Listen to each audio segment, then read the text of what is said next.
Yo nazco en Miranda do Douro, en Portugal. Y emigro, soy inmigrante al año de edad. O sea que... No tiene idea, digamos. No, después volví a Portugal y conocí inclusive el pueblo donde nací y todo ese tipo de cosas, pero yo no me siento portugués. Lo que pasa es que los cuentos de mi infancia, toda la leyenda que forma una persona, son portuguesas. Claro.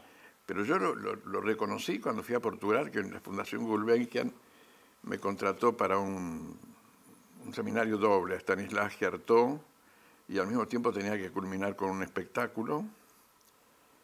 Y fui a Porto y ahí me encontré con mi familia, en un momento en donde Portugal estaba en guerra con las colonias. Claro. Y yo, un hermano de mi padre, era coronel y era capitán de comunicaciones. En fin, una familia, mejor perderla que encontrarlas, todos arazaristas. Sí, claro, claro. Tenía una prima que era directora de la cárcel de mujeres.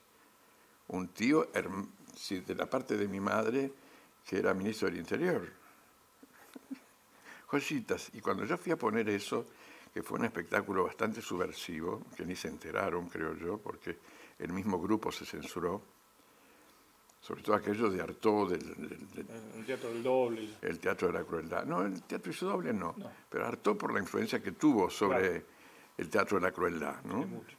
Entonces yo hice una cosa con mitos portugueses y se produjo una cosa muy fuerte. Y su madre y su padre era bailarín. Mi padre era un hombre, era un farrista en el pueblo todavía. Cuando yo fui allá se acordaban de él porque cuando hacían la Pasión de Cristo hacía el diablo. Y se sabía todos los bailes portugueses. Él tenía vocación de feriante, creo yo. Y mi madre era una estupenda actriz de club, porque hacían obras de teatro en portugués. Estábamos en un club que era el Centro Patria Portuguesa, y ella tenía mucho talento y tenía veleidades de ser actriz, le hubiera gustado. Y nos encajó a nosotros, cosas raras en inmigrantes. A mi hermana la puso en el Colón, a estudiar clásico, pobre, no siguió. Y a mí me metió en la pandilla Marilyn, primero a los 5 años. Porque fue un mito eso, me parece. Sí, claro, y a los 6 pasé al Teatro Labardén. Claro. Y hice todo el Labardén hasta que terminé haciendo La Gloria de Yapeyú en el año 50, haciendo de San Martín.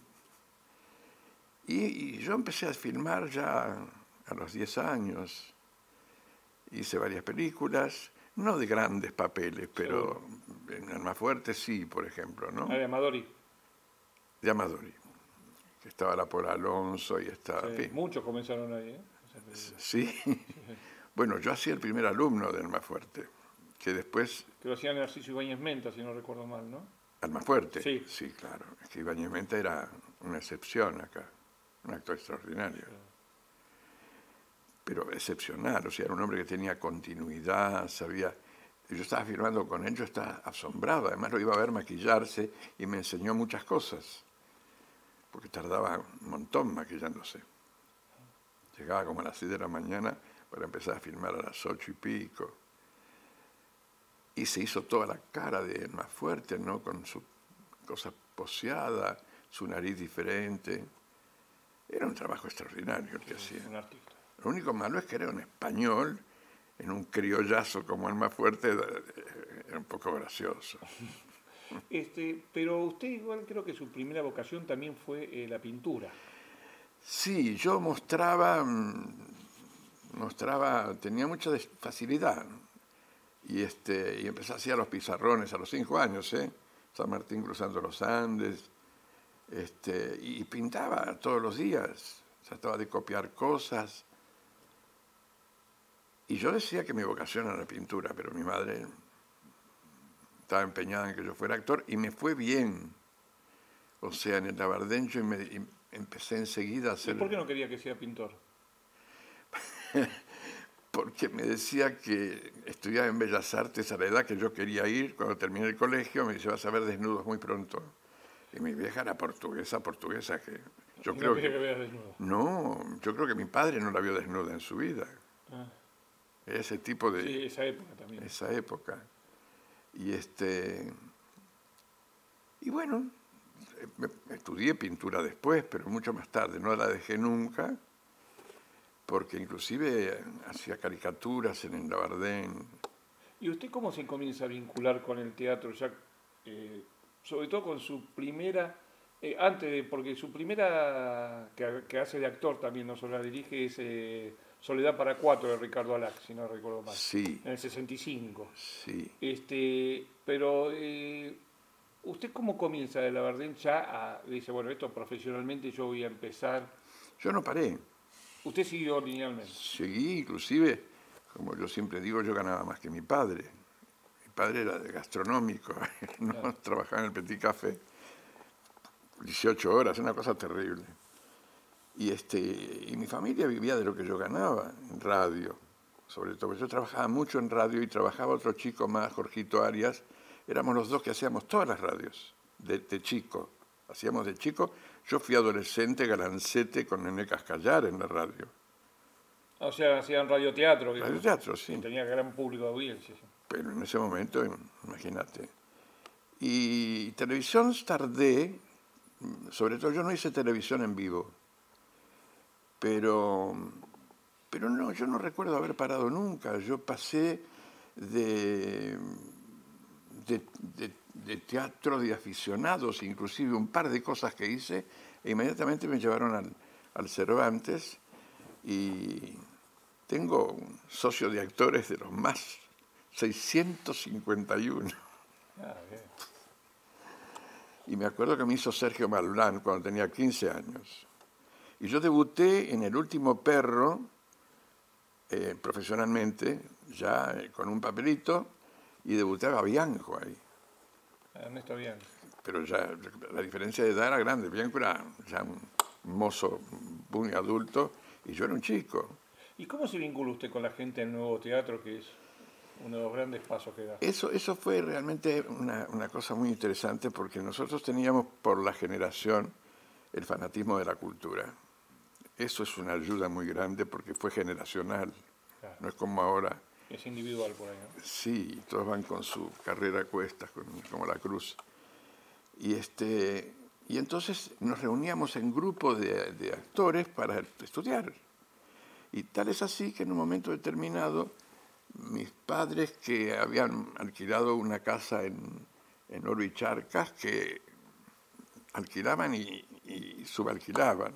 Después nos fuimos de allí porque allí vivíamos, pero después me fui a vivir a casa de mi tía cuando murió mi tío y pasamos a la Avenida de Mayo, que es la misma casa donde vivo hoy. Eso es lo gracioso. No porque continuó, sino yo estuve 20 años en Europa. Sí, O sea, claro, en Alemania.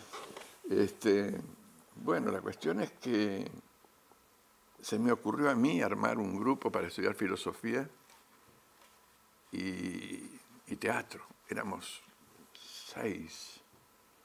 Y contratamos a un profesor de filosofía, me acuerdo que estaba medio pirado. Lo hicimos vivir allí, él venía de Mendoza. Y ahí empecé con la pintura, con la música sobre todo. Había un tipo que era un pocho, con la política, en fin, fue todo un momento muy, muy importante. Y nos íbamos al bosque de Palermo a recitar. Y soñábamos con París. En ese momento el cine que predominaba era el cine de oro francés, Claro. la época de la kermés heroica, Renoir, Amaras, todo. claro, Jouvet, Pierre Plono tan Fernet. Lara, que estaban todos. Eso, bueno, ya es un poquito más tardío, pero ese es un grande, Sí, ¿no? sí. No, los anteriores, Duvivier, Ah, sí. La belleza del diablo, no me acuerdo quién Vigo más. también, que hizo ¿Quién? Vigo, ¿se acuerda que hizo Los Atlantes? Que murió muy joven. Vigo, es decir, Les Enfants du Paradis, esa es la famosa. Maravilloso. Bueno, ese era el cine que nosotros disfrutábamos y que queríamos llegar a... Y después de pronto apareció Bergman en el Lorraine. Que era un cineclub, digamos, en Lorraine. El Lorraine era un teatro, un cine-arte, ¿no? Claro. Pero apareció Bergman y fue realmente... Bueno, Bergman se conoció mundialmente acá. Era acá donde más se lo conoce. Se lo conoció acá. Él internacionalmente de Suecia no había salido. Pero le quiero hacer una pregunta, porque es muy importante lo que usted dice. ¿Puede ser que haya sido tan reconocido Bergman? Porque curiosamente Bergman es un autor que tiene mucha influencia de Strindberg, a quien admiraba Sí, profundamente. totalmente. Dice Y que acá, habiendo tanto teatro, y Strindberg seguramente era muy conocido, por ahí encontraron esa similitud. no, no fue por ahí. Ah, no fue por Fue ahí. Torre Nilsson, Ah, que sí, andaba Torre de Nilsson, en el seguro. cine así de vanguardia y todo eso. Y Bergman fue nada, era un grande.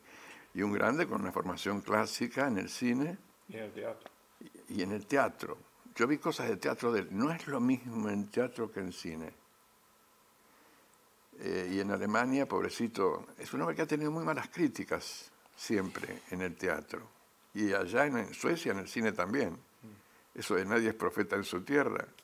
Yo estaba en Alemania cuando realmente se fue de Suecia y prácticamente Alemania lo incorporó. Le dieron un premio, el premio Goethe. No tuvo una sola buena crítica en el teatro. Ni una. En el teatro en Suecia Usted está dando todo tampoco. un dato, porque ¿Eh? muchos no conocen eso. No, claro. Hizo 2 películas y ahí tuvo un éxito impresionante, que fue El huevo de la serpiente y A propósito de las marionetas, que a mí me parece una película estupenda. Que es un director extraordinario. Y claro, Y entonces, volviendo atrás, entonces usted toda esa movida lo aproxima al nuevo teatro, toda esa movida cultural, a construir el nuevo teatro, a sumarse. en ese momento que estábamos, que nos juntábamos a trabajar, yo seguía trabajando en radio. Vivía prácticamente de eso. Y uno de los chicos, López Pertierra, que ahora murió, estaba en Nuevo Teatro. Y yo no había visto teatro independiente. Y vi el estreno de Madre Coraje a la que me invitaron. Me quedé, Maravilloso. claro. No porque los actores a mí me molestaban mucho, porque había una mala influencia con respecto a la dicción. Tenían una dicción rara porque articulaban mucho. Es decir, toda la cosa de la fonética rioplatense, decían las cosas, el asco. ¿No? Y a mí como actor me parecía muy malo eso. Sin embargo, Muy aparecieron... importado, ¿no? No, falso. Falso. Y eran buenos actores, porque estaba Alterio, que era un actor de un talento fuera de serie, sobre todo en todo lo que tenía que ver con caracterización, y estaba Gandolfo, que era muy bueno, pero afectados. Lo que trajo Krila fue inmediatamente eso, y mi insistencia. Tengo que decirlo por mi insistencia. Yo era un actor profesional, que cuando decían los actores del teatro independiente que Arata y todo el sainete era horrible, a mí me parecían los mejores actores que teníamos. Y no entendían por qué yo decía eso, porque eran verdaderos. No les interesaba gran cosa eso de la verdad. No. Y el Fray Mocho era tremendo. Sí, dicen que sí que era. Tremendo. Ferriño era un buen actor, pero también es así afectado, ¿no? Me acuerdo de una frase que decía un actor de habitantes de la ciudad de Buenos Aires. Yo sé por qué hablan así. Porque no son ni peruanos ni mexicanos, no es nada, era una fonética Nada. claramente artificial, creyendo que estaban articulando y que acá no se articulaba, porque los mejores actores nuestros eran los que hacían el sainete, que aprendieron a hacer el ruso, el italiano, ¿no? Sí, claro, seguro. Discépolo. Colichi, que hablaba mitad y mitad. Claro, Sandrini, Ah, sí. bueno, Todos salieron de ahí. todos salieron del sainete. Pepe Arias. Sí, Pepe Arias, de la revista también, bueno. Pero el teatro independiente era un movimiento oculto. Empezó con una cosa horrenda, que era en el Teatro del Pueblo Edipo Rey. Pero claro, cosa curiosa, el teatro independiente se encargó de estas traducciones, que acá no se conocía ni Gorky ni Shakespeare, los griegos tampoco. Ahí empezó en el año 28. Y yo me imagino lo que debe haber sido el Edipo, que eran muy malos actores, y tenían... Me acuerdo que era famoso el asunto que tenían 2 espectadores que iban a discutir sobre el teatro griego. 2. Y eso fue creciendo. Cuando nosotros entramos en la máscara ya era un movimiento muy importante. Y la aproximación a usted al nuevo teatro, va a ver esa obra, se aproxima al nuevo teatro. ¿De Sí. qué manera se aproxima? ¿Ya directamente como actor, como director? No, como actor, no. Yo en ese momento tendría 17 años. Ahí lo conocí a Leso. Porque abrieron una escuela y fuimos a estudiar con la gente de Nuevo Teatro. Las daba Schini, la Boero poco, pero tendría que haberlo dado a la Boero, porque Schini realmente... Y era tremendo lo que enseñaban, pero tremendo. Se iba de lo tradicional, digamos, que se podía aprender en teatro. Era una mirada nueva para... No, era tremendo, cara 1, cara 2, así, ¿eh? Ah, sí. Y había que hacer gimnasia, el asombro, cejas arriba, ¿no? ¿Para qué sirve? Para gimnasia. Yo tengo que decir que a mí me sirvió. Yo hice todas las morisquetas. Y uno mueve la frente, de pronto descubre que la frente se puede mover, que el cuero cabelludo.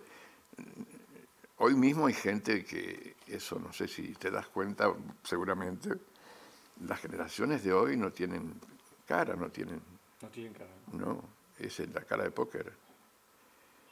Y entonces, claro, como no tienen las escenas que teníamos nosotros, lo que se compra para el cine es la chica que dice, sí, porque ayer yo estaba muy mal y porque entonces me puse a llorar, porque... ¿no? Lo que a mí me cuesta que empiecen a expresar, a hacer la escena, porque el ser humano necesita una escena, ¿cierto? O sea, no sabe lo que va a decir, ni sabe cómo, pero quiere impresionar, y va a impresionar por la escena, o sea, si quiere mostrarle al otro que está cabrero, va a decir pasar, y va a ser la escena de estar cabrero, Por supuesto, claro. ¿no? Algunos muy expresivos, yo que tengo alumnos de, bueno, Cacho Vidonde sigue todavía estando entrenándose, son gente que tiene otro tipo de expresión con la juventud, muy diferente. Tengo un suizo que es maravilloso, maravilloso, porque ese es el actor que dice, ¿qué me estás diciendo? Y mete miedo, porque se pone, ¿no? Toma el papel. Sí, pero su vida es eso. Te cuenta algo y te dice, voy a la aduana y me encuentro con que no hay nadie. Ahora eso lo agarra un chico de hoy. Se ve a la aduana, me encuentro con que no hay nadie. Estamos hablando de actores, no de gente común. Entiendo. Pero hay mucha confusión y mucho cambio generacional. O sea, yo asistí en Alemania a la emancipación de la mujer. Ahí nació. Fue impresionante, porque los alemanes no son más o menos, ¿no? Las mujeres pasaron a ser de hombres y uno en el boliche tenía que hacerse levantar. No se te vaya a ocurrir hacer el seductor porque perdías completamente. Y tenías que decir sí o no. Es impresionante. No duró demasiado, pero unos meses duró largos.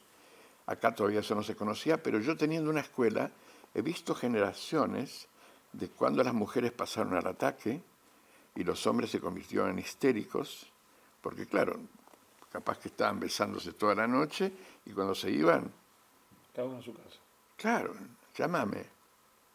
Entonces las mujeres que habían pasado al frente empezaron a retraerse, ¿no? Porque no querían el fracaso, ese fracaso. Y ahora no se anima nadie. Ni para un lado ni para el otro. No, y vos tenés que hacer Estela de madrugada, por ejemplo, y ese personaje no existe más, el de Jorge. No existe más.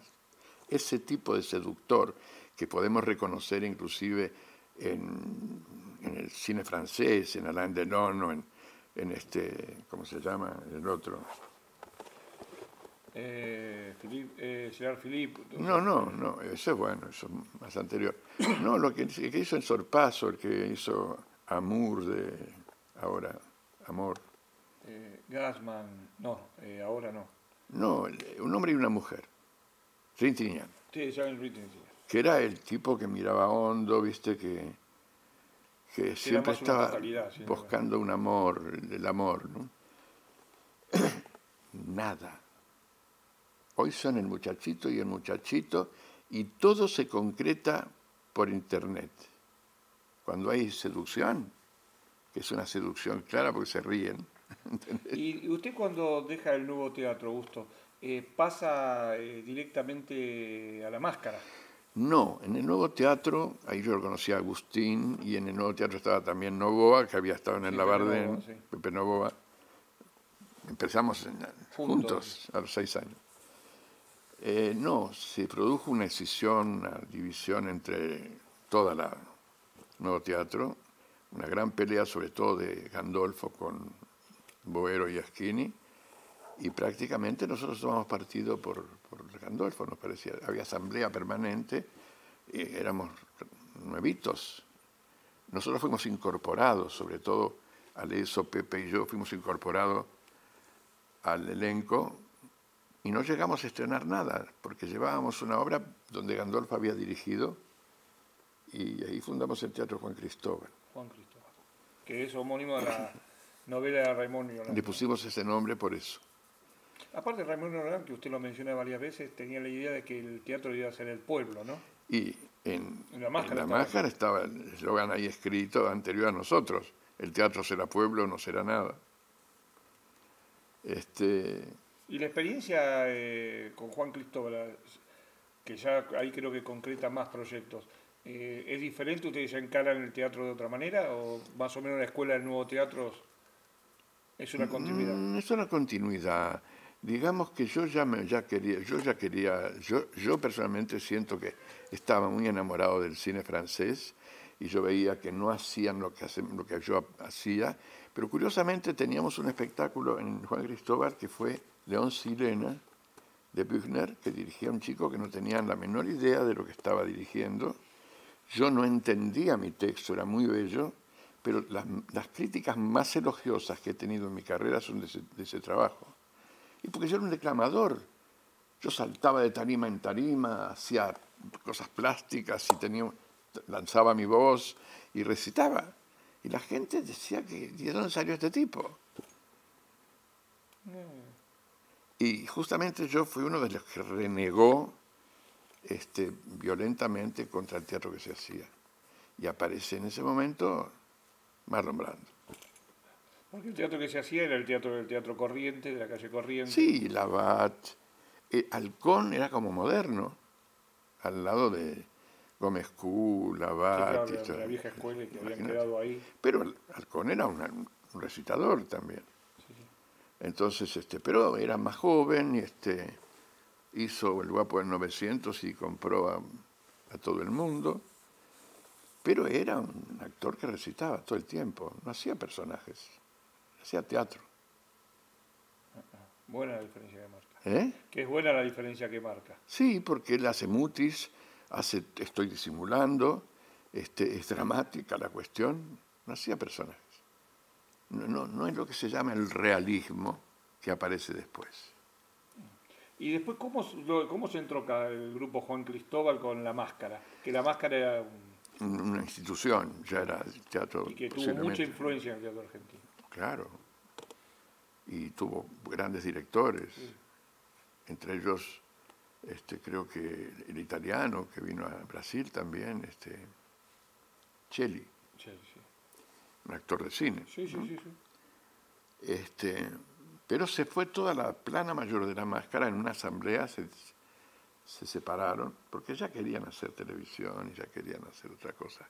Y quedaron prácticamente sin actores, el grupo era muy grande, entonces nos invitaron a nosotros a sumarnos a La Máscara y ser nosotros que guiemos a La Máscara. Y nos pareció una oportunidad Único. única. ¿Y cuánto tiempo trabajaron ahí en La Máscara? Y se cerró en el 62, creo. 62, sí. 62, 62. Y bueno, y se hizo, cuando Krila llegó cuando nosotros, a ver, La Máscara, nuestro grupo se inaugura con Dan Tres Vueltas y luego se van de González Tuñón, dirigido por Gandolfo, que fue un fracaso rotundo. Era muy malo el espectáculo. Gandolfo tenía mucha confusión, estaba con el expresionismo, estaba muy con la cosa alemana, y su puesta en escena de La condena de Lúculos, que pretendía ser a la Brecht, Era muy malo eso. No ¿Por qué? funciona. Porque probaba a hablar de otra forma. Intentamos. Y en ese momento él se va a Alemania. Y cuando vuelve de Alemania viene con toda la influencia de Brecht. Gandolfo era un jefe de arte de una compañía de publicidad que tenía a Drean como cosa fundamental. Era un dibujante formidable, era muy buen escenógrafo. Era un plástico, a pesar de que tenía el defecto que yo le vi a Gandolfo, era que él era su propio enemigo. Él era un dibujante extraordinario, él decía que no, que tenía trucos. Sí, en publicidad se trabaja, bueno, yo, Usted también fue en Punta Quinta, claro, trabajó en publicidad. Sí. trabajé en publicidad, llevado por Gandolfo, pero después pasé a otra agencia donde yo era como, bueno, armador, pero después pasé a ser ilustrador, porque yo ya estaba estudiando, estudié con Valle Planas, con Bruno Benier, ¿no? A pesar de que no era la pintura que me interesaba, pero lo que me interesaba no había. Y justamente una compañera mía, digo de Valle Planas, y que fue mi amiga del alma, se fue a España porque tuvo una especie de dolor amoroso y antes de sufrir demasiado se fue a España. Y en España conoció la pintura, es decir, la pintura española, Velázquez y compañía, y se la pasó buscando una persona de la escuela española que le pudiera enseñar. Y lo encontró acá. Un tipo que, muy amargado con la pintura, porque decía que eso se convirtió en un oficio barato, y era el gran retratista de la burguesía. No era un oficio de la Gran Siete. ¿Se recuerda cómo se llamaba? No, pero fue compañero de Picasso estudiando. Ah, bien. Y era alumno de Moreno Carbonero, un pintor que yo venero. Sí, excelente. Bueno, y también Picasso fue alumno de Moreno Carbonero. Y bueno, empezó a enseñarle. Pero una especie de fanático, porque le dijo, usted no puede aprender lo que yo sé ahora, porque usted es madre. Tiene una familia y esto hay que dedicarle la vida. Cosa que yo entiendo, ¿eh? Velázquez pintaba 16 horas diarias. Y dentro de lo que... Ahora hay en Estados Unidos una que hay que estudiar 18 horas diarias, pero que tiene más que ver con los forillos que se hacen para el cine. Hay unos pintores de la Gran Siete Sí, en claro. ese sentido. El hiperrealismo. Sí, Bueno. sí. Y bueno, Gandolfo era eso y era muy bueno en publicidad. Y cuando vino, contrató un amigo,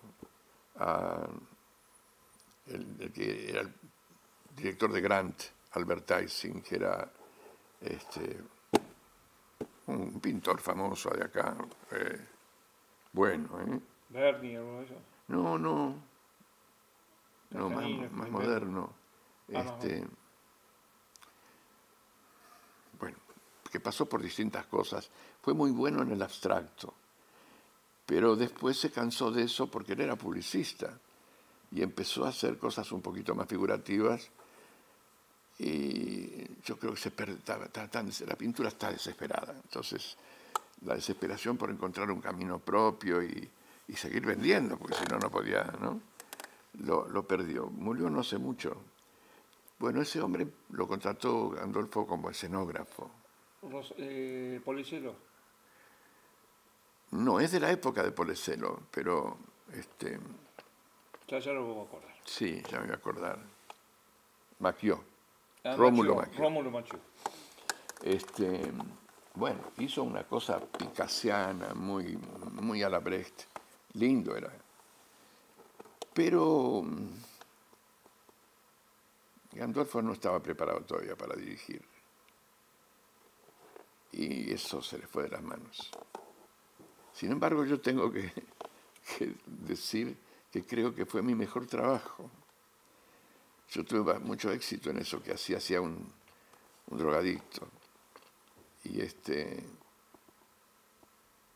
Y bueno, ¿por qué? Porque yo estaba en ese momento muy atacado por las ideas de Stanislavski, muy atacado. Y ya estaba viendo la gente del Actor Studio y decía, nosotros no actuamos así. Porque cuando usted dijo apareció Marlon Brando, también era un poco decir apareció Lee Strasberg, ¿no? Que un poco comienza a aparecer toda esa escuela que en los Sí, años 50, pero 60. Brando es un misterio. ¿Eh? Brando es un misterio. Creo que fue la influencia que tuvo en el cine americano, en el actor americano, fue absoluta. Era innato. Cuando estrena El tranvía llamado Deseo en teatro, yo tengo las críticas, las cosas que decían los actores, entra como la naturaleza escena.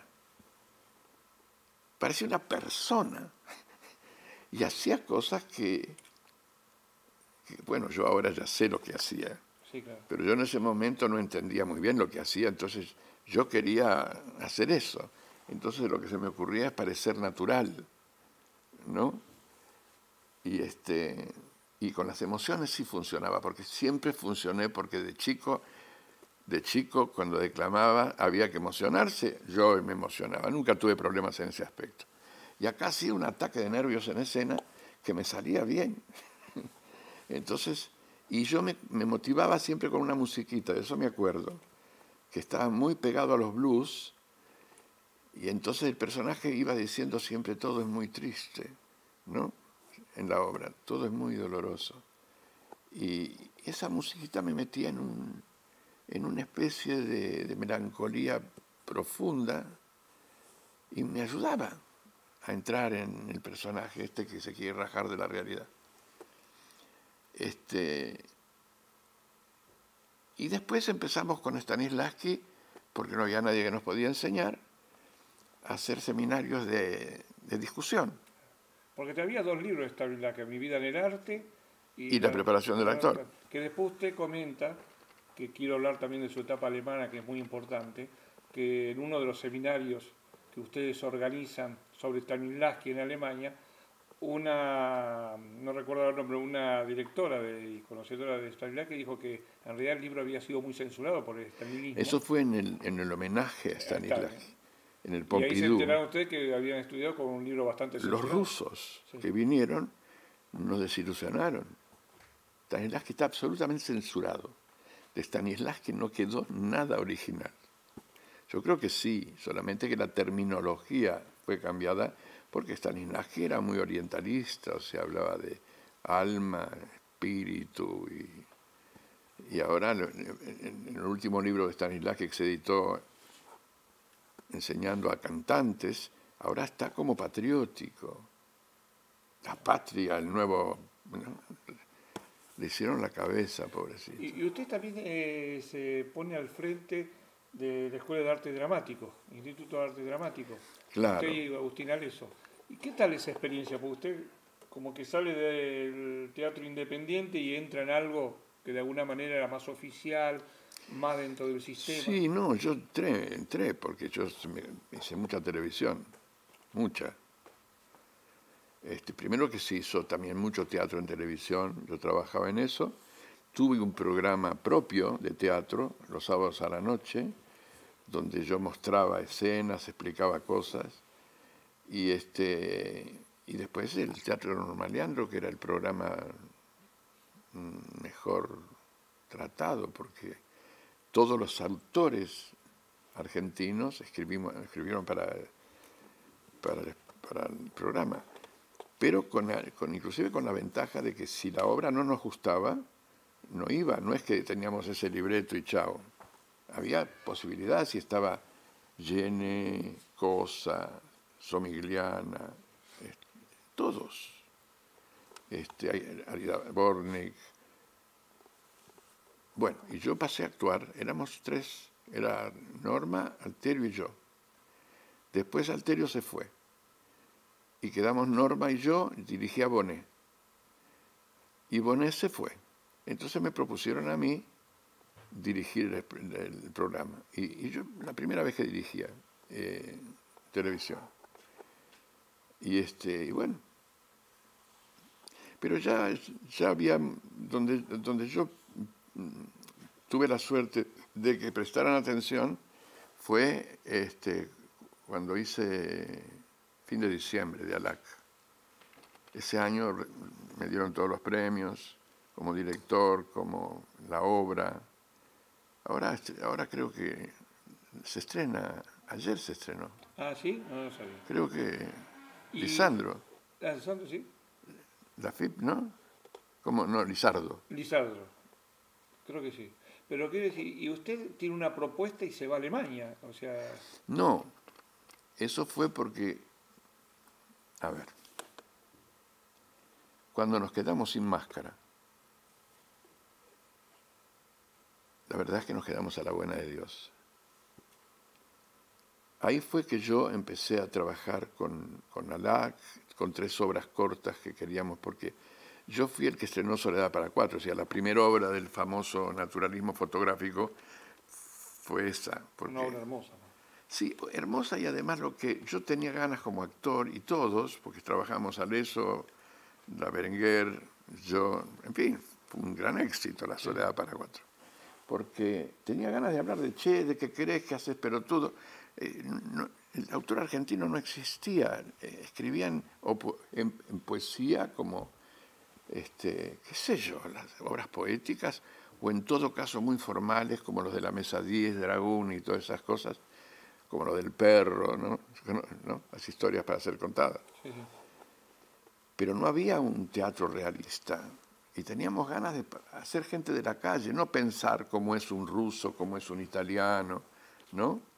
Y entonces era una felicidad. Y trabajamos además 6 meses con Aleso y todos, improvisando. Improvisamos toda la obra. Alá con nosotros fue corrigiendo todo. Y claro, la gente tenía la experiencia de pronto que decían que, estaba en circular además, y dice, estamos mirando por el ojo de una cerradura. Porque no existía ese actor que hoy sí existe. Yo lo fui a ver a Romano el otro día, en esto del judío cualquiera. Caray, me pareció estupendo. Sobre todo el grado de oficio, el buen oficio del buen actor.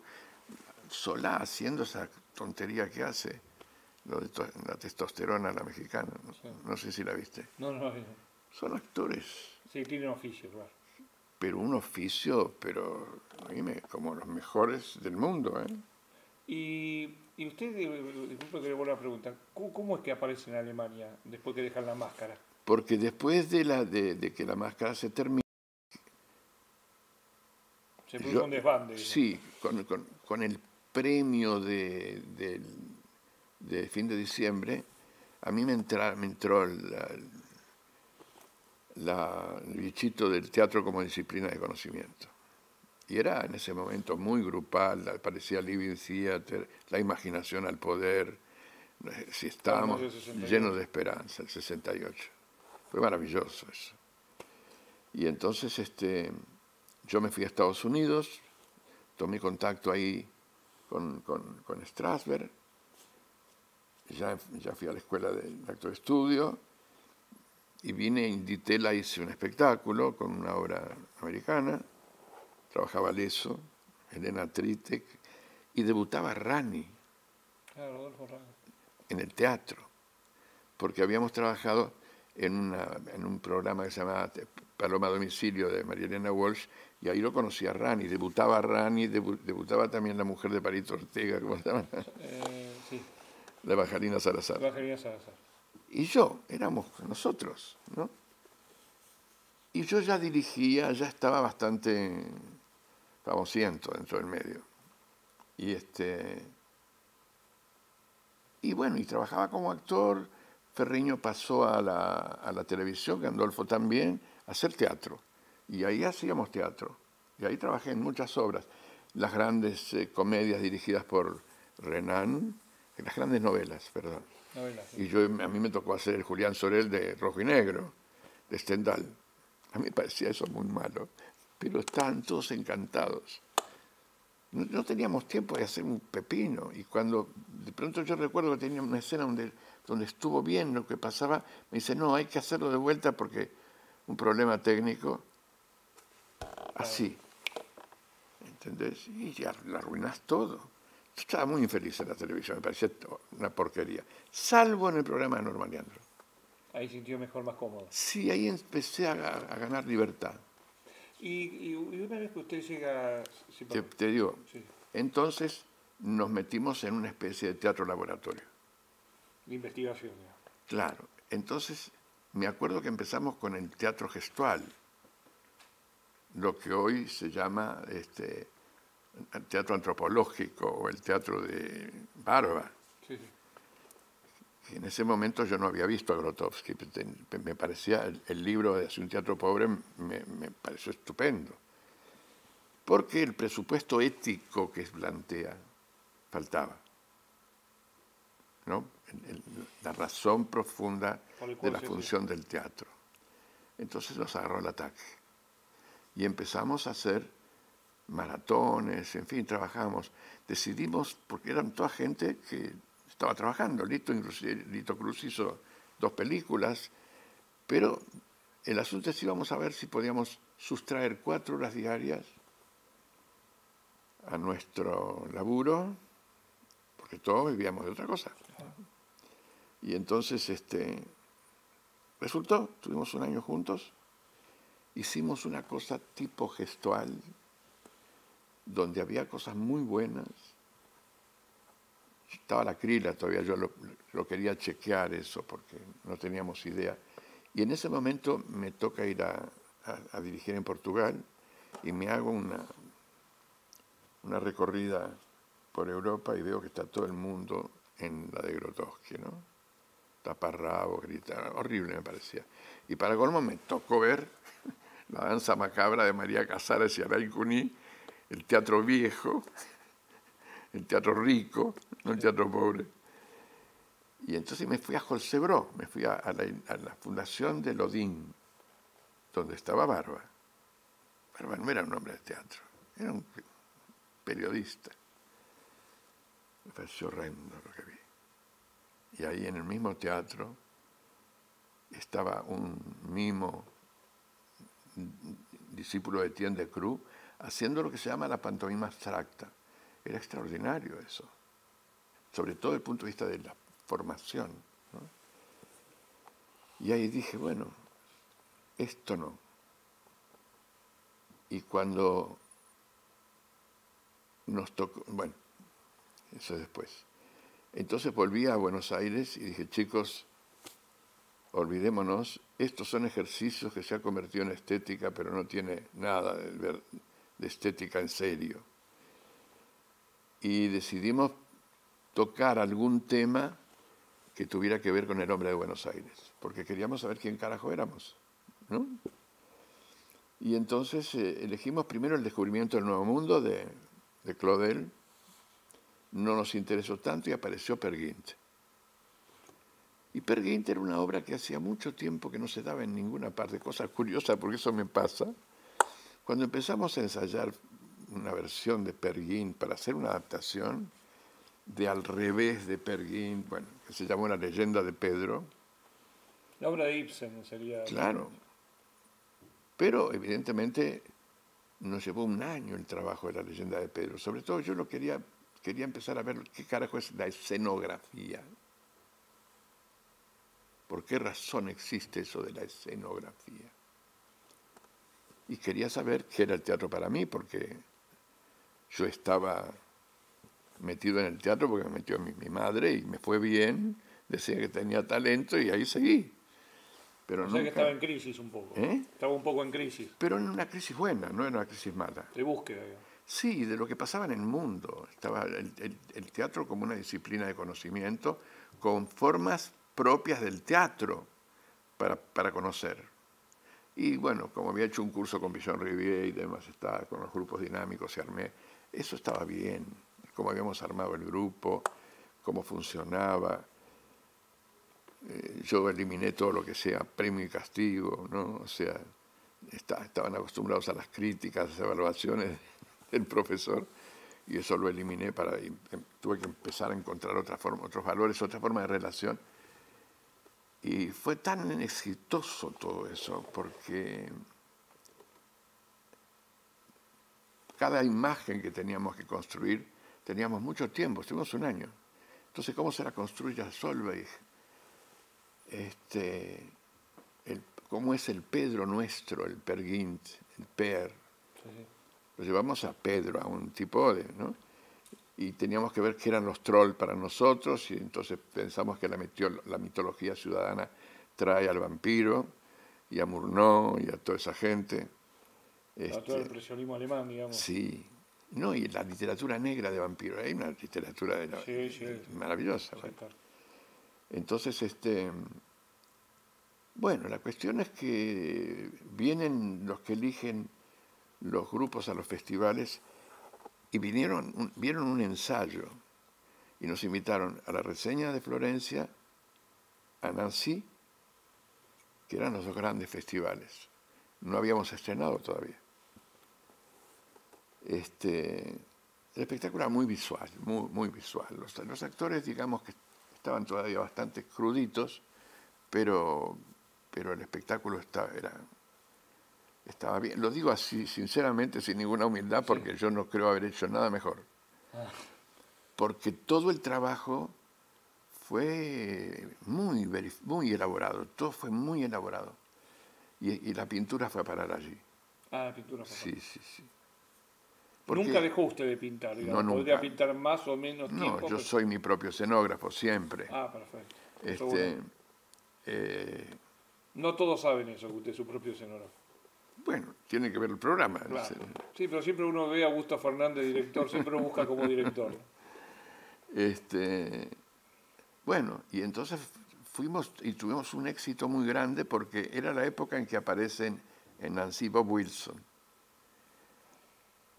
Y claro, fue la gran aparición, sobre todo porque estaba todo el mundo en los 40 grupos que había, con el taparrabos y a los gritos, y salieron y nos llevaron a casas de la gente de la Chauvine a vivir, no en los hoteles de mierda que nos pagaban, sino Así que más. en casas de personas. Sí, nos cuidaron mucho, fue una despedida muy emotiva.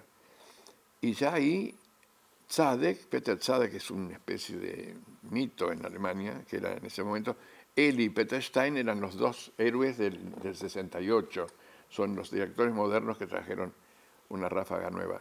Quedó tan entusiasmado con la leyenda de Pedro que le dijo a un dramaturgo de Frankfurt que me contratara. Y se anda a contratarlo. ¿Y con el idioma cómo hacía Augusto? Tenía Dolmetscher. Terminé aprendiéndolo, pero claro, estuvo... 5 años, me costó 5 años. Y yo tengo facilidad para los idiomas. No es un idioma fácil. No, ¿qué va a ser fácil? Sí. Junto con el castellano dice que son los dos idiomas más difíciles. Y son enemigos, absolutamente. Totalmente. O sea, que fonéticamente. El tipo que traduce tiene que empezar con el final del otro, pues si no, no llega, ¿no? Sí, muy complicado. Muy complicado. Y usted en una entrevista también dice algo que es muy importante, que sería bueno que lo aclare, que una de las cosas que tenían y tienen, supongo lo siguen teniendo los actores alemanes, es una formación clásica, que no es lo mismo declamar o hablar en texto de von Kleist, usted pone, a diferencia de Schiller. A diferencia nuestro, o de acá, que cuando se tiene que encontrar el actor con un texto clásico, cae en la declamación española, en la cosa... Bueno, supongo que eso estuvo en el teatro alemán en algún momento, porque uno puede ver a lo mejor cosas de Moisy. Y hay todavía Francia lo tiene. O sea, el francés, hasta cuando dice un piropo en la calle, como tu es belle, canta, si tiene un recitativo, como en el inglés, igual. Y el alemán lo tiene, pero el alemán realmente cambió mucho. Entonces se encuentran ahora con cómo darle verdad a esos textos. Entonces es como el que canta la comedia musical. Tiene que parecer que conversás, pero no va conversando. Ahora, lo que yo aprendí desde el punto de vista de cómo el actor trabaja con el texto, acá tuvimos la suerte de tener a Raúl de Lange, vos no sé si... No. Raúl de Lange fue un actor que era de Max Reinhardt, era el que hizo Mefisto cuando Moisés hacía Fausto, judío. Sí. Enseguida vino y Torrenizo se entusiasmó, le dio un papel en El crimen de Orib y en Prisioneros de la Tierra, y él viejo este, que ya era un hombre muy grande, parecía Boris Karloff, decía que él no podía hacer la escena de cuando muere y recién después la escena de cuando nace, porque si sabía cómo nacía, iba a ser la escena de morir correctamente. Y no quiso saber más nada con el cine. Entonces hacía noches en los teatros independientes que le prestábamos, no le cobrábamos nada. Entonces tenía la máscara para hacer noches Shakespeare. Y tenía a su mujer, que era Artita de Lange, que tocaba el piano y tocaba Bach. Tocaba muy mal, pero él era extraordinario. Él era extraordinario. Y hablaba castellano, claro, con mucho acento, pero era notable, era otro actor. Era lo que la Crila nos decía de la plasticidad de la palabra, que eso tiene que ver con el idioma. Tiene que ver con ello. Uf. Entonces usted diría que es importante para un actor conocer su idioma, trabajar su idioma. Y claro, pero bueno, estamos en una época de crisis con los idiomas. Si usted habla habla usted de la crisis del lenguaje, ¿no? Claro. Yo creo que estamos en el final de una cultura, claramente, en la disolución de una cultura, y está empezando a pasar con el lenguaje como pasó con el latín, que terminó en francés, portugués, italiano, el latín desapareció y quedó como base. Ahora con el inglés está pasando eso. Y lo que pasa con Internet. Yo cada vez me ocupo menos de lo gramatical. ¿Para qué? No voy a empezar a poner puntos, comas cuando no es necesario, ¿no? Claro. Entonces todo eso empobrece enormemente el lenguaje. Hay palabras que los chicos me preguntan, ¿qué querés decir? Digo, inefable, ¿no? No saben lo que es eso. Como no leen, además se va perdiendo en España, no solamente acá, en Madrid. Ahora pasó algo, yo iba a Madrid, hacía análisis de texto y siempre metía algún Calderón. La última vez que metí Calderón no entendieron nada porque lo suprimieron de la escuela y ya Calderón, que se enseñaba en el colegio, sobre todo La vida de sueño, no está más, pues no entendieron. Entendían más las traducciones de otras obras importantes que Calderón. ¿Y cómo se trabaja, Augusto, que usted ya tiene muchos años enseñando teatro, cuando el lenguaje se empobrece, que en el caso de nuestro, la lengua castellana, es la herramienta con la cual estoy comunicando un texto? Bueno, yo le doy mucha importancia a eso, ¿eh? Mucha, mucha. Porque usted también dice, en otra entrevista usted dice que también tiene que luchar con los grupos que se arman dentro de la escuela, porque los pibes tienen cara de póker, porque se arman grupos que no se sabe muy bien cómo funciona, cómo interactúan, como que no hay emotividad en el medio. No, las relaciones humanas están en crisis también, los vínculos. ¿Y eso el teatro cómo lo sufre?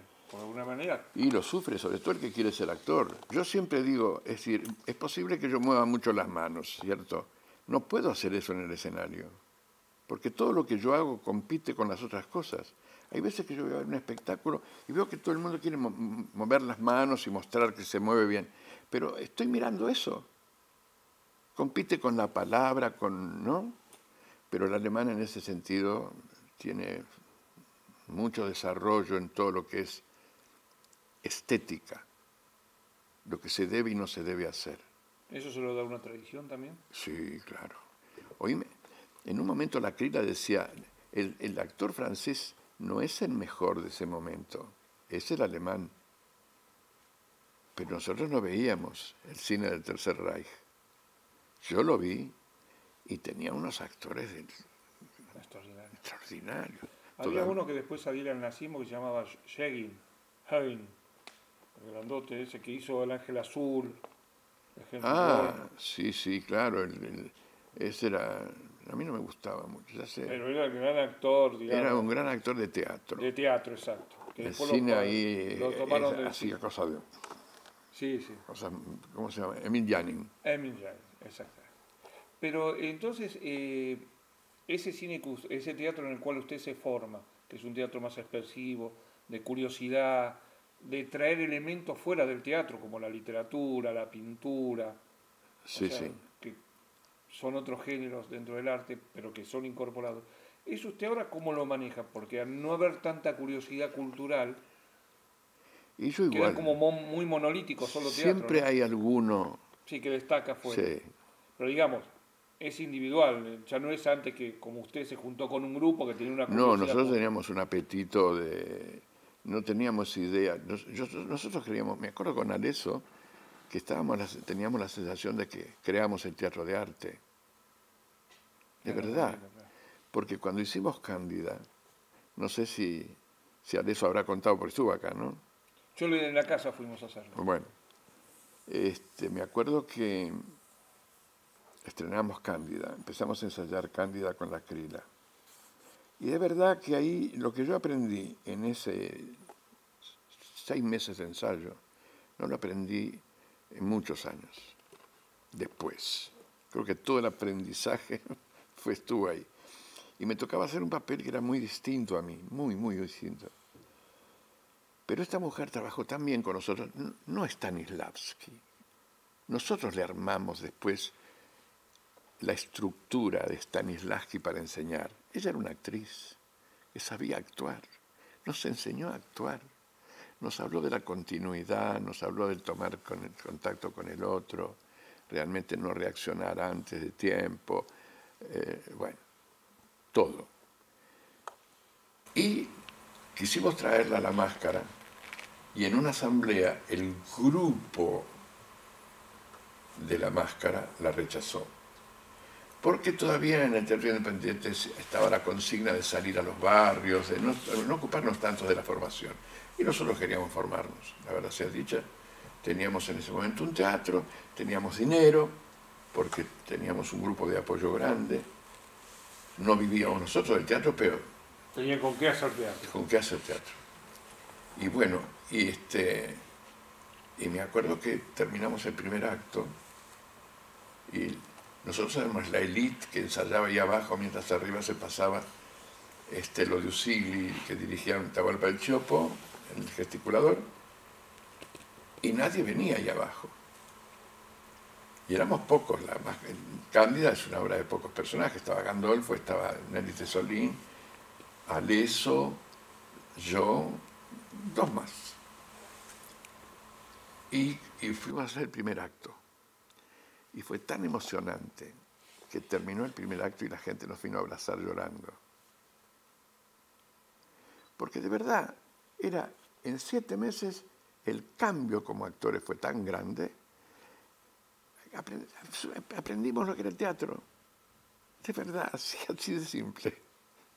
Y usted, cuando está en Alemania, recibe una carta a Aleso que le dice que lo habían incorporado a usted a una lista negra y decide quedarse más tiempo allá. Sí, me dice Aleso, espérate que se pase. Claro. Ahora, esa pérdida, porque usted hace referencia al tema de vivir afuera, perder las raíces, los amigos, todo.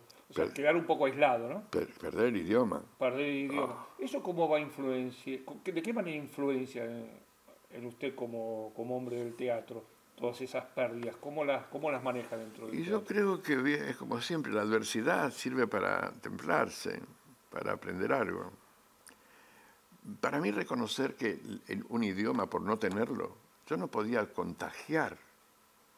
Yo tenía que explicar porque no podía perder tiempo. Tenía un dolmetscher que me traducía a mí, me traducía lo que yo decía. A mí me asombraba que las cosas se hacían igual, que la gente que nos entendíamos.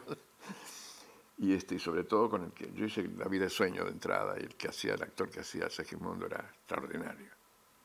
Son actores de teatro, no son actores de escuela. ¿Y cuál sería la diferencia? Porque es bastante diferente. Una cosa es ser de teatro y otra cosa de escuela. Es que son personalidades de teatro acostumbradas a trabajar con el maniático director que viene con un rollo propio, una obrita de arte, ¿no? Y que tiene su estética. El teatro alemán en ese sentido es tremendo, porque tiene que ser de vanguardia, tiene que ser raro, no depende de la taquilla, por lo tanto se animan a hacer experimentos aburridísimos y muy malos. Lo que pasa es que es tanto el teatro que hay que también cosas muy valiosas, claro. Claro, uno puede sacar de 3.000 espectáculos que se estrenan en el año, 10. Y son los mejores de Europa. porque no hay el premio al mejor espectáculo, hay el premio a los 10 mejores espectáculos del año, porque es un teatro realmente desparramado, no existe así una cabeza monstruo como es Buenos Aires o como es París o como es Londres.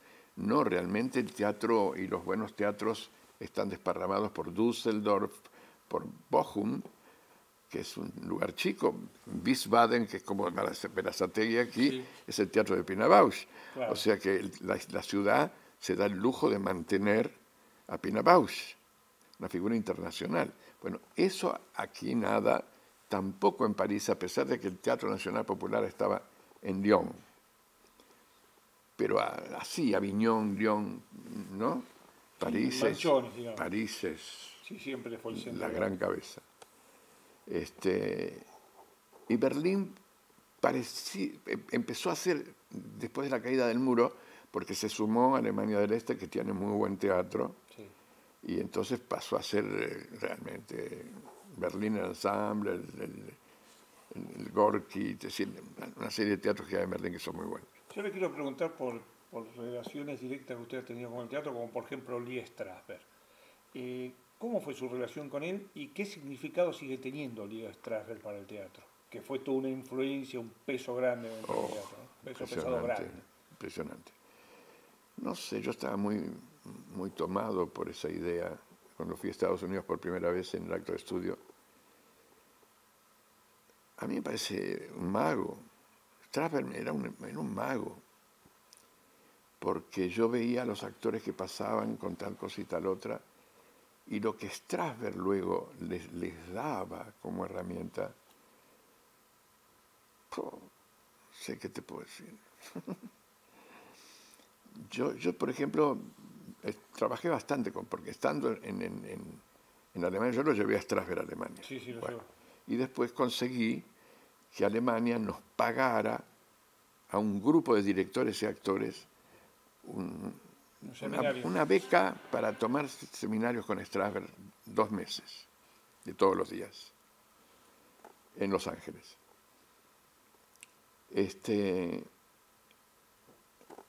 Yo, por ejemplo, los profesores de Strasberg, que son muy buenos, uno de ellos era Dominique de Facio, que estuvo acá en el San Martín, Sí. muy bueno, sobre todo con un sentido de verdad, con un sentido de lo sensorial, saben mucho. Pero cuando pasaba una actriz, porque yo la invité a Marilina Ross, por ejemplo, estaba en el grupo. Ah, Entonces, de Facio hacía un trabajo que a veces que tiene que ver con las acciones físicas elementales, pero que le iba proporcionando información para que ella actuara. Le hablaba de si hacía calor. Entonces ella estaba realmente en su mejor momento, estaba muy bien. Y yo sabía, sin embargo, cómo de Facio iba a encarar. Había otro también que estaba bien, Walter Lott, que era un negro que hacía toda la parte expresiva, que esa fue de las que más me impresionó. Es decir, en ese momento yo me doy cuenta que yo no tuve una formación en base a lo que se llaman ejercicios de expresión, a pesar de haber estado con Susana de Milderman, que empezamos nosotros a movernos y a expresar emociones. Pero es diferente. Estos son trabajos de Strasberg que son muy buenos. Y Walter Lott era tan bueno que decía que hay que decir la verdad siempre. Porque si uno no dice la verdad, se arruina, se pervierte. Entonces, él la decía. Yo inclusive cuando lo llevé a Nancy, en un momento en el Instituto Europeo del Actor, que fue una de las cosas que yo fundé con sí, otro, sí. lo contraté para unas cosas que yo quería hacer. Y entonces, en una ronda de trabajo, le digo, ¿por qué aceptaste? Dentro de lo negro que estaba, se puso colorado y dijo, Mane. Dinero. Dinero. Pero lo pensó, pero vos ves que... Y hacía ejercicio que tenía mucho que ver con no hablar durante muchas horas, algo de la conciencia de la expresión. Ejercicios que son formidables. Porque una de las cosas que incorpora mucho Strasberg como escuela es lo sensorial, ¿no? Bueno, Stanislavski empieza con los Sí, sensores. sí, pero digamos, él lo hace, lo tiene como una obsesión. Por Sí, supuesto sí. que lo saca de Stanislavski y todo. No, no es solamente una obsesión, sino que yo creo que es fundamental. Yo no entiendo esos que dicen que no sirve la sensorial, que no somos otra cosa que más que una memoria sensorial. ¿Qué somos? Y el actor trabaja con su memoria. Quieras o no, es lo que haces. Cuando hablas de imaginación, ¿qué es? Memoria sensorial. Porque evidentemente la experiencia, que son una serie de impresiones sensoriales, vos tocás, olés, ves, percibís con tus sentidos, y si no tenés imaginación no sabés qué te pasó. Entonces la imaginación arma la experiencia. Entonces cuando uno habla de ejercicios de imaginación, va desde lo formal que hacían los franceses, de sentirte una nube y todo ese tipo de pavadas, a lo que es realmente recordar experiencias. Entonces yo le he visto a Strasberg hacer cosas extraordinarias con eso, pero sobre todo las sustituciones, ¿no? O sea, vi a una actriz haciendo Salomé, de Oscar Wilde, y de pronto era buena, pero el viejo era tremendo de sagaz. Entonces la otra, ¿viste cuando dice voy a beber tu sangre, Yocanan? ¿No? Que le corta la cabeza, Sí. Y la actriz hacía algo así como, ¿no? De alguna manera tenía las películas de vampiros, pero era buena, como un vampiro bueno, ¿no? Entonces se iba acercando así, ¿no? Y decía voy a beber su sangre. Entonces le dice Strasberg, ¿usted bebería la sangre? Ah, le dice, no, tengo mucha impresión por la sangre. ¿Por qué pone esa cara? No sé, ¿qué cara tengo que poner?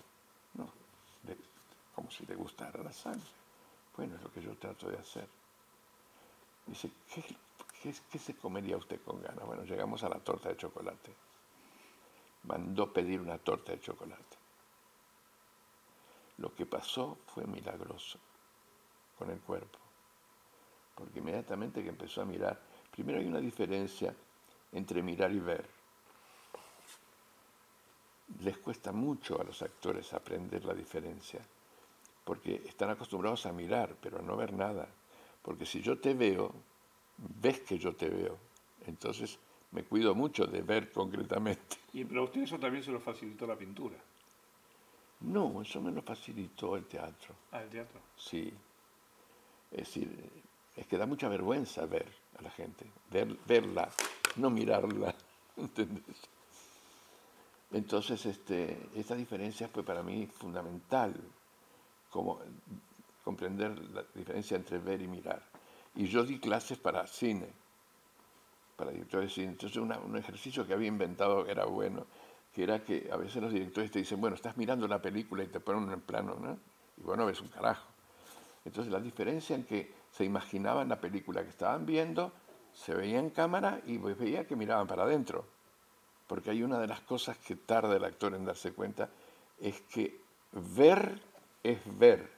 Y yo no tengo que sustituir mirando para adentro, tengo que ver. Eso es lo difícil del asunto. Ver de verdad, porque se nota cuando no ves. Cuando no estás viendo lo que estás mirando, cuando no escuchás lo que estás oyendo. Se nota. Bueno, se nota. Hay gente que no lo nota porque está acostumbrado a comprar el paquete de teatro. Pero lo que es extraordinario es que de pronto todo esto, este hombre ponía el acento detallado. Entonces dice, bueno, ¿qué se comería primero? Dice, empezaría por el copete ese. Bueno, se tuvo que acomodar de otra manera físicamente, ponerse cómoda. Bueno, se comió la torta. Dice, ahora vamos a traerle la cabeza del Bautista. Dice, pero me cuesta mucho. No, usted empieza a ver, eso es una torta. No, imagínese una torta. Eso que está ahí es una torta. Piense que esa nariz que tiene usted se la va a comer. Y que la sangre, bueno, y es otra cosa. La vida es una cosa mucho más móvil, más fácil, más rica. No en general. Y yo le voy a preguntar por autores. Por ejemplo, usted tiene una gran obsesión por Strindberg, le gusta mucho, y por Chekhov, que mirados así dice, si uno los mira y no los ve, piensan que son muy diferentes. Pero sin embargo trataron algo en común que son las pasiones humanas y sobre todo el amor, ¿no? Con significado diferente, pero el amor, que yo para Strindberg por ahí es mucho más angustiante y Los asfixiante. vínculos, ¿no? Claro, que es más, Los para vínculos. Strindberg es más asfixiante y más pasional que Chekhov, que por ahí es más contenido, pero tan pasional como Strindberg. Pero siempre usted trabajó eso. ¿Es un recurso volver a los clásicos cuando se No, hace un vacío del lenguaje? no, yo creo que Chekhov y... A ver, yo creo que estamos viviendo la tragedia de la Revolución Industrial. Desde la Revolución Industrial hubo un gran corrimiento que reflejaron sobre todo Chekhov en primer lugar, en su famosa frase de la gaviota, la ciencia y el mundo avanza y yo me voy quedando atrás, dice, como un campesino que va perdiendo el tren, dice, ¿no? Realmente Chekhov vivió el hecho de los valores están corriendo, ya no se sabe cómo vivir. Sus grandes preguntas son lo que ha pasado en Rusia, perdieron los siervos de la gleba, estaba la revolución ahí nomás, pero había mucho anarquista, mucho nihilista, mucho suicida. Ha reflejado el tema de la felicidad, de por qué el hombre no es feliz y por qué no sabe qué hay que hacer. Así terminan las tres hermanas, ¿cierto? Sí, sí. Pero con todo, Chekhov es todavía un recuerdo del romanticismo, es decir, de la belleza del romanticismo. Pero yo creo que el romanticismo fue una escuela estética Maravillosa, de la extraordinaria. puta madre, de las más grandes. En poesía, en teatro. ¿Eh? En poesía, en Sí, teatro. en todo. En la pintura, no Sí, sé, todo. todo. Bueno. Entonces, y fíjate vos que aparte de nosotros, de no entender un carajo, la cosa va tan rápido que encima tenemos la cibernética, ¿no? Entonces, ¿cuáles son los valores que imperan? Los valores automáticos, la fama, el dinero, el éxito, popularidad, Yo bla, creo bla. que sea rápido. ¿Eh?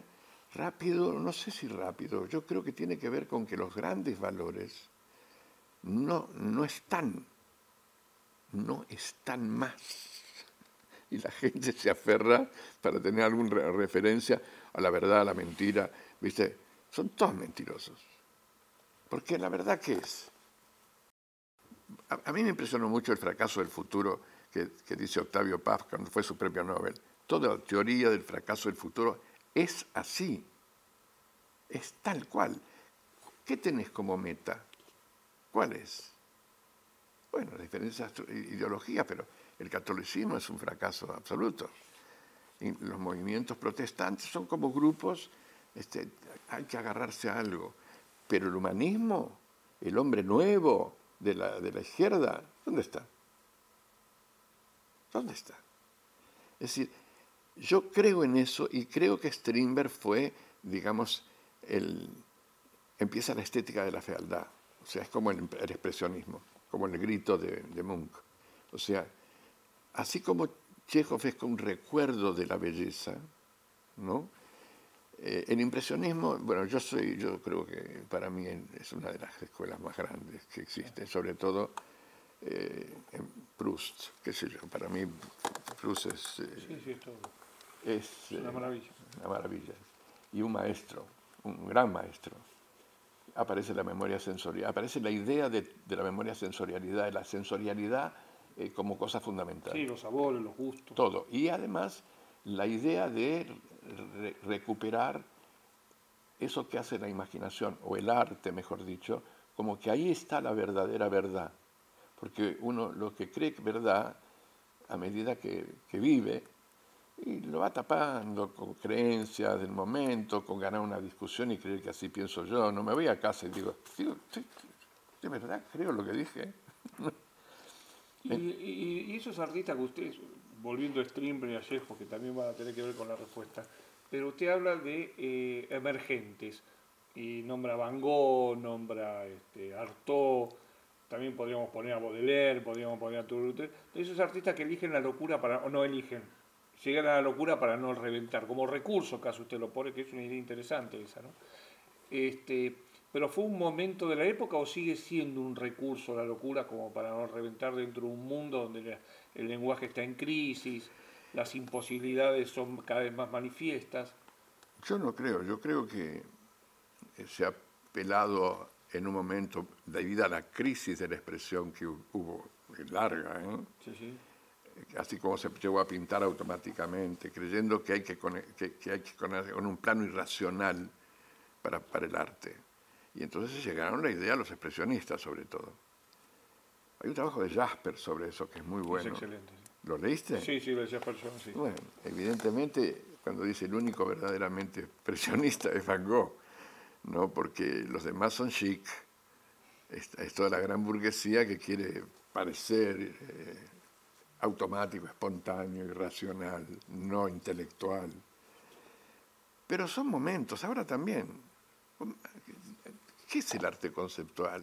Es una especie de contrasentido. Total. Pero ahora, ¿viste? Dicen, o el minimalismo que nos rompió la paciencia durante mucho tiempo. Yo estuve en Madrid cuando se tocó 20 minutos una sola nota, 20 minutos como una especie de ejemplo minimalista. Estaba la crema de la crema en ese estreno. Bueno, evidentemente eso habla de algo. Yo creo que la pintura es un emergente de la crisis del lenguaje. El arte va siempre adelante, mostrando lo que está pasando. Ya cuando hizo esa pintora ahí en el ¿cómo se llama? Bueno, un premio Constantini. Premiaron porque hizo un marco vacío con un signo de interrogación. Sí. Bueno, pero también el Instituto de Itela también se mandó varios premios, el Huevo, que el Instituto de Itela, digo, también un poco... Bueno, pero todavía en Ditela había esperanza sí, de ruptura. Eso del signo de interrogación estaba muy y sólida. que lo premien, ¿qué es eso? Porque la pintura perdió sentido. Entonces, ¿qué aparece? La instalación, después los videos. Yo soy un visitante de Arteba y de Arcos, allá en Madrid, ¿no? Y yo pienso que estamos en un momento terrible. ¿Usted logró terminar su película, Augusto? No, O sea, siempre esa película parece un poco lo que le pasó a Orson Welles con El Quijote, ¿no? Que trabajaba en otras cosas para poder financiarla, pero tampoco nunca la terminó. estoy asombrado de que está realmente, sorpresivamente, cada vez que está por seguir adelante, aparece un acontecimiento que lo hace pelota. Porque eso del cine no tuvo apartado del teatro. ¿El qué? Tuvo un tiempo usted sin hacer teatro. Sí, mucho. Muchos años tuve. Además, usted dice, usted en una entrevista dice, creen que me retiré y tal. No, mucho tiempo. ¿Pero por el cine, por el tema del cine? Por la película. Porque siempre estaba había crisis, no había plata, esto y lo otro, y de pronto no se puede, cambian las autoridades. Todo el tema pasó cuando nuestro diputado que está, bueno, que fue en un momento que el instituto recibe la autonomía. Estaba director de cine también, que fue diputado y... Solana, Pino Solana. No, Pino no. Pino ha tenido los mismos problemas que yo en muchas películas. Bueno, no importa, ahora era ministro de Cultura de Cristina. Bueno, está sospechado por enriquecimiento ilícito. Cosia. Cosia. Bueno, Cosia era el director del instituto. Y Cosia, como director de cine, entendió lo que yo estaba haciendo. Lo hubiera querido hacer él. Pero el instituto no entendía porque yo no tenía un guión. Bueno, usted tenía el mismo problema que Fellini. El problema de Fellini para conseguir películas, y Lino de Laurenti lo hizo en un documento, era que me las explicaba. Y claro, no tenía un guión, porque él los escribía diariamente. O sea, él llegaba al set 2 o 3 horas antes con la secretaria. Sí, claro. Y escribía, bueno, ahora va. Pero es que el experimento que estamos haciendo en la película tiene mucho que ver con lo que yo empecé antes, ¿sí? Con la aparición del dogma, con von Trier y toda la gente que empezó a trabajar con las mini DV, con esa la cámara que no para. Sí. Que en realidad también empieza Cassavet, ¿no? Sí, claro. Sombras y todas las cosas de Cassavet. Y también con los problemas de dinero que termina firmando por su cuenta porque también tenía problemas. Pero no tenía digital, ¿entendés? No. O sea, también Milos Forman empieza en Checoslovaquia con Oveja Negra. Y también empieza con esas cámaras. Claro. Pero bueno, pero nosotros tenemos las mini DV y empezamos a trabajar con el digital y yo lo planteé como una especie de ¿cómo se llama? De condición. Yo no voy a entrar en la máquina de picar carne, entonces preferiría hacer en digital un boceto y después llevarlo a fílmico y en el interín aparece. Le voy a hacer una pregunta inmensa. Después de tantos años, ¿qué es el teatro para Gustavo Fernández? ¿Qué siente que es el teatro? ¿Pudo aprender qué es el teatro? ¿Sigue tratando de averiguarlo? No, ¿O es yo un sí aprendizaje? sé que es el teatro. El arte, yo diría, nada más que el teatro. Yo soy un enamorado del arte y además creo que la realidad, creo que el positivismo científico es un fracaso. Creo que el arte tiene la palabra y que el pensamiento arcaico lo supo, el pensamiento griego. Se enseñaba por medio de mitos y por medio de leyendas y por cuentos. Porque, bueno, no sé, a mí me gusta la fenomenología mucho. Y la astrología. Y la astrología, pero desde el punto de vista de la filosofía, la fenomenología. O sea, Husserl, digamos. sí, y Bachelard y toda esa gente. O sea que, ¿por qué? Porque el trabajo del actor es un trabajo fenomenológico. O sea, uno no tiene que sacar conclusiones. Acá el psicoanálisis hizo mucho daño. Entonces, siempre analizan a los neuróticos por medio de la enfermedad. Lo maravilloso de Proust es que se cuenta toda una historia de un neurótico marca cañón, sin hablar de neurosis, hablar del drama del tipo que se enamora y no sabe por qué. Y de todos los días de ese tipo. Claro, y cómo eso crece y la relación con el arte. ¿Qué es el arte? El arte es algo en el ser humano fundamental, fundamental. Aparece un acercamiento al misterio. Es un poco lo que dice Rabindranath Tagore, que dice la vida es un misterio a recorrer.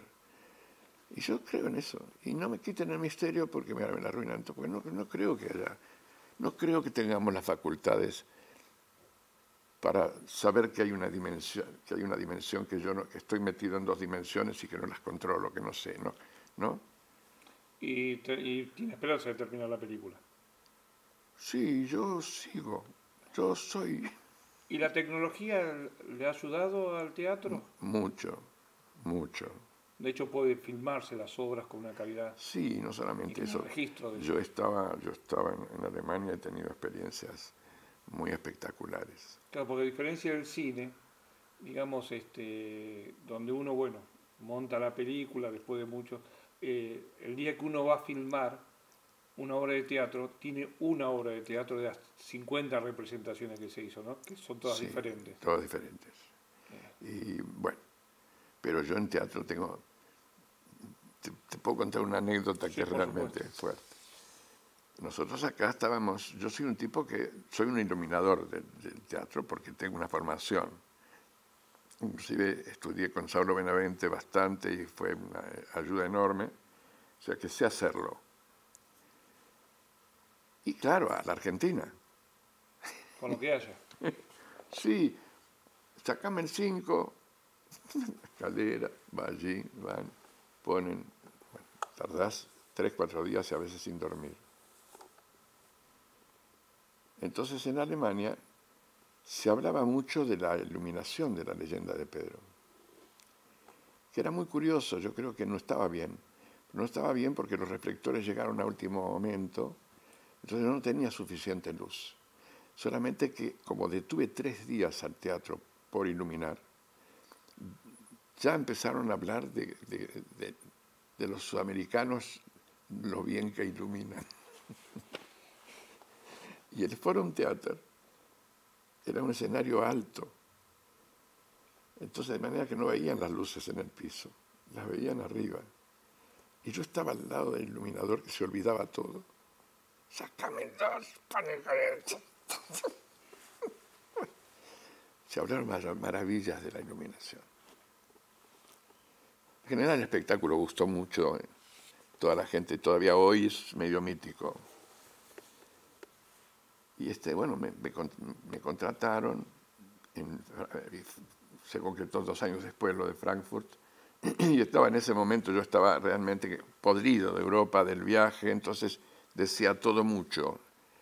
Y eso, ¿entendés? Porque Sí. estaba dispuesto que si no me daban eso, no me interesaba. Bueno, todo me dieron. Entonces voy a hacer La vida de sueño. 84 escenas, porque es una versión que yo hice, que se llamó Vida y Muerte, Vida y Sueño del Príncipe Segismundo,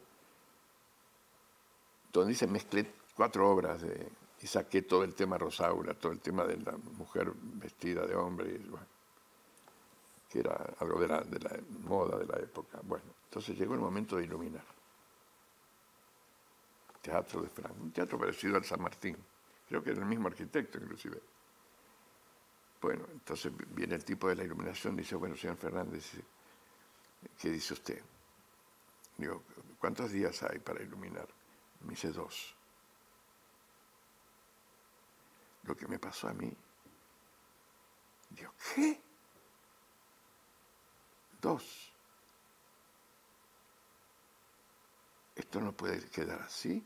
Me puse de tal manera que me dice, tranquilícese, Mire, empecemos, después va a aparecer la necesidad, porque es teatro de repertorio, o sea, tenés ese lugar y se acabó la historia, ¿no? Bueno, entonces yo ya iba con mucha mala leche, porque había tenido problemas en Nancy con eso.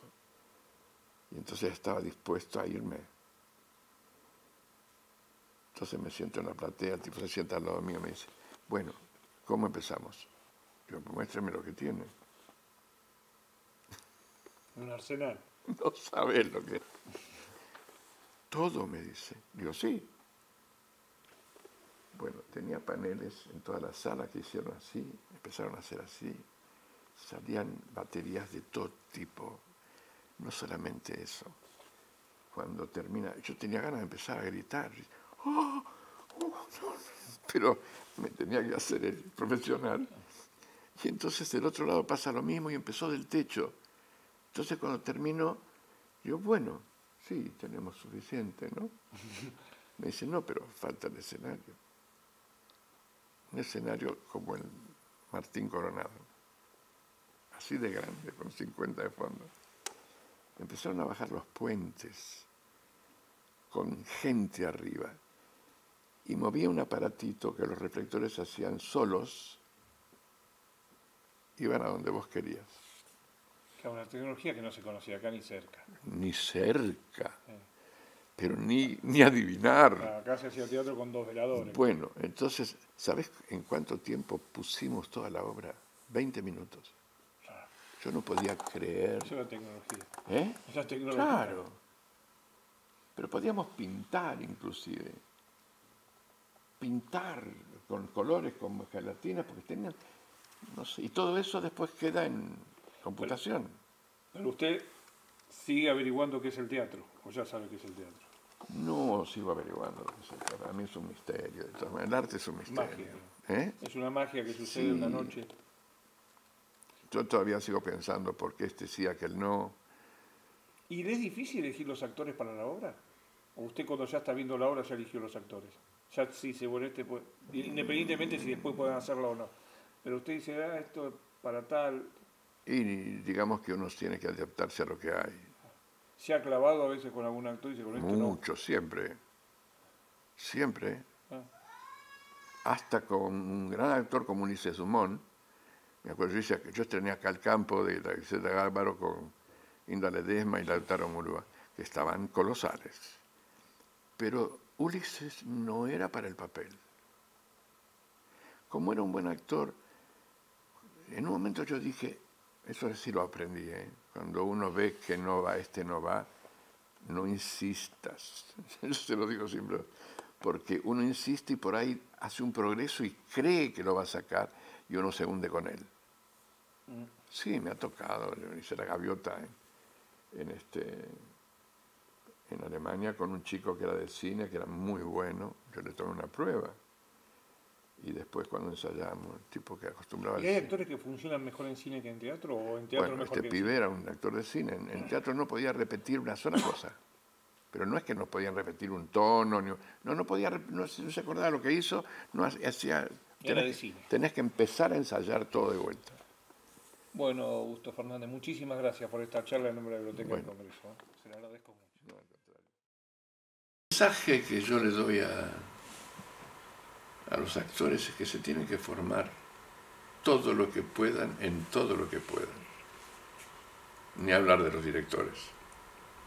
Porque, por ejemplo, yo creo que todo director tiene que tener una formación plástica y son muy reacios a veces a eso. Y evidentemente la materia visión de arquitectura tiene que ver con aprender a ver.